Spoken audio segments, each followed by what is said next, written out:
Every single morning, long before most Nairobians are awake, thousands of traders begin arriving at one place. Some carry huge bales of second-hand clothes, others push handcarts through narrow pathways already packed with people. Within just a few hours, millions of shillings have changed hands. Customers travel from every corner of Kenya, and even from neighboring countries, just to buy from this one market. Today, Gikomba isn't just the biggest market in Nairobi, it's the largest open-air market in East Africa. But here is the question, how did this happen?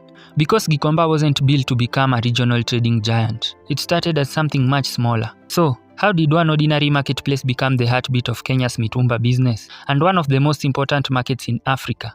This is the story of Gikomba. Mention the word Gikomba to almost any Kenyan and chances are the first thing that comes to mind is Mitumba and thousands of traders trying to make an honest living. But Gikomba isn't much more than a place to shop.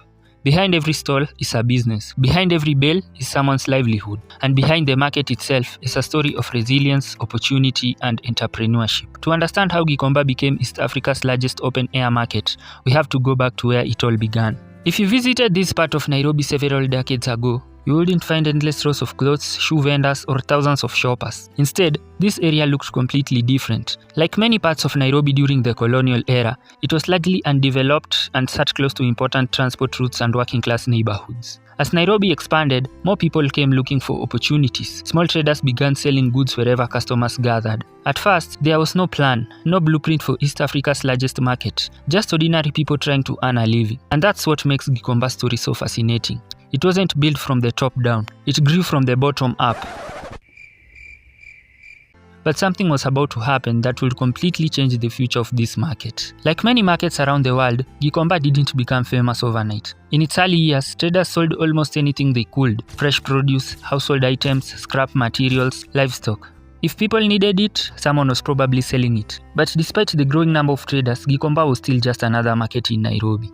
It hadn't yet become the giant we know today. The transformation would come from somewhere thousands of kilometers away. Not from Nairobi, not even from Africa, but from Europe, North America, and parts of Asia. Every year, millions of tons of used clothing are donated or sold in wealthier countries. After being sorted and packed into massive bales, much of that clothing is exported across the world. Kenya became one of the countries where those clothes found a second life. And as demand for affordable clothing grew, one place slowly became the center of it all: Gikomba. Traders realized that if they wanted the widest selection, the best prices, and the biggest customer base, this was the place to be. Soon more traders arrived, then more customers, and then more traders came because of the customers. It became a cycle that fed itself. The bigger Gikomba became, the more people wanted to trade there. And the more people traded there, the bigger it became. But here is something interesting. Kenya has hundreds of markets, so why did Gikomba become the biggest? The answer isn't just Mitumba. It's geography, timing, and opportunity. Gikomba sits close to Nairobi's city center. For traders, that meant easier access to customers. For customers, it meant thousands of products in one place. And for wholesalers, it meant selling huge quantities without having to travel across the country. Slowly, Gikomba stopped being just Nairobi's market. It became East Africa's market. That's when something remarkable happened. People no longer traveled to Gikomba because it was convenient. They traveled because everyone else was already there. In business, that's incredibly powerful. But Gikomba's journey hasn't been smooth. If you've followed the news over the years, you've probably seen the same heartbreaking headlines. Over 6,000 traders from Gikomba open-air market are counting heavy losses after a dawn fire ravaged parts of the busy market. Yesterday's fire that killed 15 people and left scores with various degree burns. The fire is reported to have started about 2 a.m. Fire destroys sections of Gikomba market again and again and again. For thousands of traders, those fires didn't just destroy stalls. They destroyed businesses, savings, livelihoods, and in some cases, years of hard work disappeared in just a few hours. Leo hapa hivi kulikuwa na stores, 2 floors of stores. A lot of shoes zilikuwa hapa, more than an estimate more than 5 million of shoes zilichomekea hapa. Mimi kama mimi ni miaka 4 kuchomekewa, unabaki bila kitu. Every fire left behind the same questions. What caused it? Could it have been prevented? And would Gikomba ever recover? But every single time, something remarkable happened. The traders came back before the smoke had even completely cleared. Some had already started rebuilding. Temporary stalls appeared, new stock arrived, business slowly resumed. Walking away simply wasn't an option. Gikomba wasn't just where they worked, it was how they survived. It's an image of Gikomba after imechomeka. Na manze, the very next day, wase washaanza kujenga. Ona chikitu venya wase ni hardworking na resilient.